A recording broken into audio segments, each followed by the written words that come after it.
Republic of the Philippines and the United States of America.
Pandaigdigang pakikipaghamok. Si Ginoong Reagan, mga kaibigan, dahil lang po sa ilang bagay na ang inyo po nakikita, mga kaibigan, ay bahagi po ng tinatawag na Old Guards. Ito po ang kanilang sandatahang lakas na bahagi po ng grupong revolusyonaryo, at ito po ay kinabibilangan ng mga bahagi po ng sandatahang lakas po nila, ang kanilang lakas pangkatihan. Ang ipinakikita ngayon ay isang espesyal na pagdaloy sa marcha na tinatawag po nilang Revolutionary March para po sa kanilang mahal na Pangulo. Mr. President, Mrs. Marcos, it gives me special pleasure to welcome you to the United States. Mrs. Reagan and I have been long looking forward to returning the hospitality you showed us on our 1969 visit to your country. Our two peoples enjoy a close friendship, one forged in shared history and common ideals. In World War II, Americans and Filipinos fought side by side in the defense of freedom, a struggle in which you, Mr. President, personally fought so valiantly. The values for which we struggled, independence, liberty, democracy, justice, equality, are engraved in our constitutions and embodied in our people's aspirations. Today, our ties remain strong, benefiting each of us over the full range of our relations. Politically, we tend to view many world issues the same general way. Yours, Mr. President, is a respected voice for reason and moderation in international forums. The Philippines, with its ASEAN partners, has taken the lead in search for self-determination for the people of Kampuchea. In that vein, let me also pay tribute to you and Mrs. Marcos' personal leadership and commitment to the care of refugees in Southeast Asia. Under your direct sponsorship, the Philippines Refugee Processing Center has become a model of its kind in encouraging the development of self-sufficiency and the restoration of human dignity. The Philippines and you, Mr. President, play an important role in addressing the problems of economic development in the world. At Cancun, we made a new start toward a more effective and practical dialogue and improved cooperation among industrial and developing countries.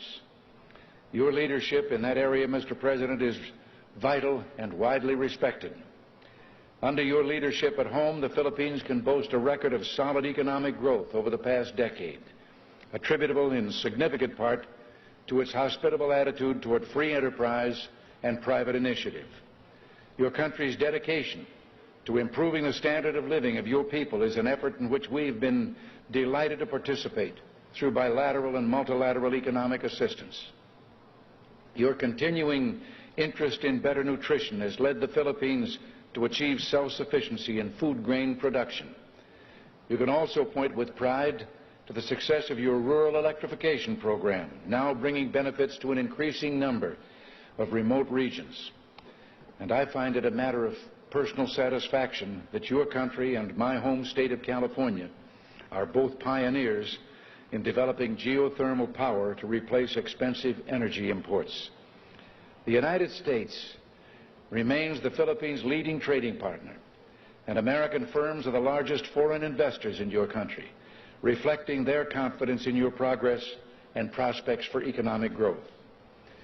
We have welcomed the growing two-way trade between our nations and have been pleased that we've been able to keep our markets for the products of your growing manufacturing and industrial sector the most open of any country in the industrialized world. America considers itself especially fortunate to have nearly 1 million persons of Filipino heritage now residing in our country. They bring with them their energy and their talents, and they contribute enormously to the rich diversity of American society. Similarly, thousands of Americans, enchanted by the beauty of your nation and by its people, have chosen to live in the Philippines. Our security relationship is an essential element in maintaining peace in the region and is so recognized. This relationship, one of several we have in the Western Pacific, threatens no one but contributes to the shield behind which the whole region can develop socially and economically. Mr. President, under your leadership, the Philippines stands as a recognized force for peace and security in Southeast Asia through its bilateral efforts and through its role in ASEAN, which is the focus of our regional policies in Southeast Asia. Mr. President, Mrs. Marcos, the United States deeply values its close friendship and alliance with the Philippines. We seek to use this visit to further strengthen our ties with your country. Nancy and I are personally delighted that you're here, and we say welcome to the United States, welcome to our national home.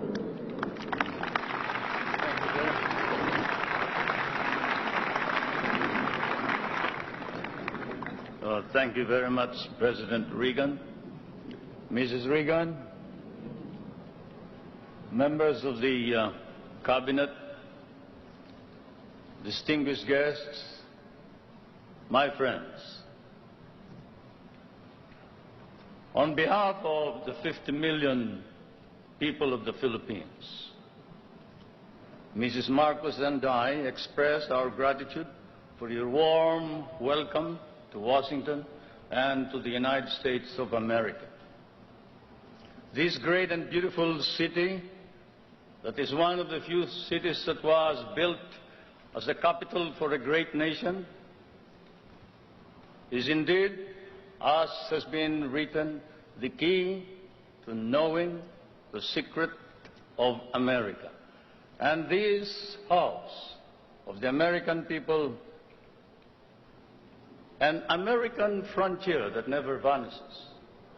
Your beautiful city with its grand memorials, its monuments, its walks, is indeed a city that memorializes the great achievements of your people for the past 2 centuries. But more than that, it keeps offering to the enterprising and the talented, the courageous and the strong, the rewards of effort and of initiative.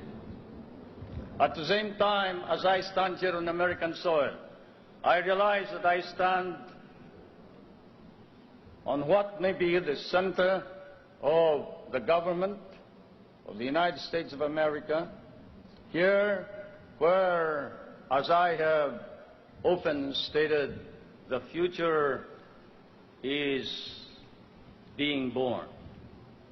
The future is being born depending upon the man who is in the White House. And the man who is in the White House today certainly is creating a new future for our world.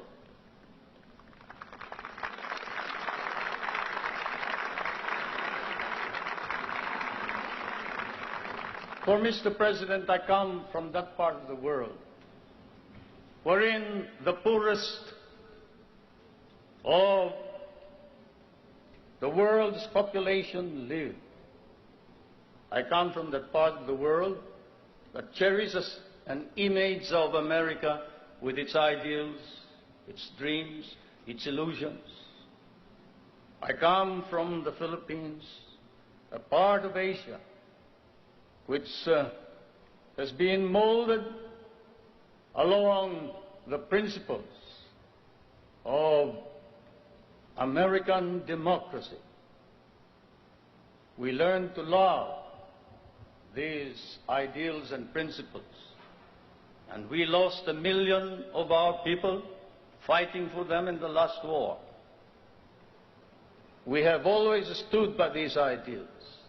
We shall continue to do so, whatever may be the cost, at the risk of our fortunes, our lives, but more important of all, our honor. We stand for the ideals of democracy that is our legacy from the United States of America.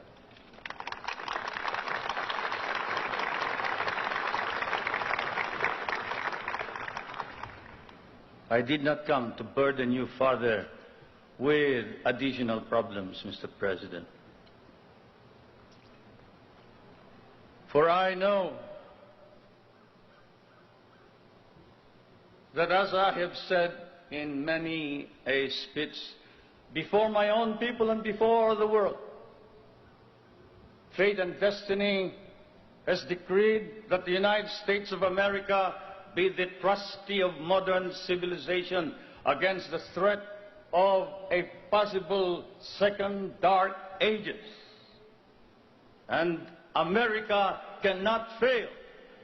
And therefore, we, the Filipino people, come and bring to you a prayer that God and His divine providence may grant you guidance, strengthen both your heart and hand, so that that hand may be strong on the lever of power and save our humanity.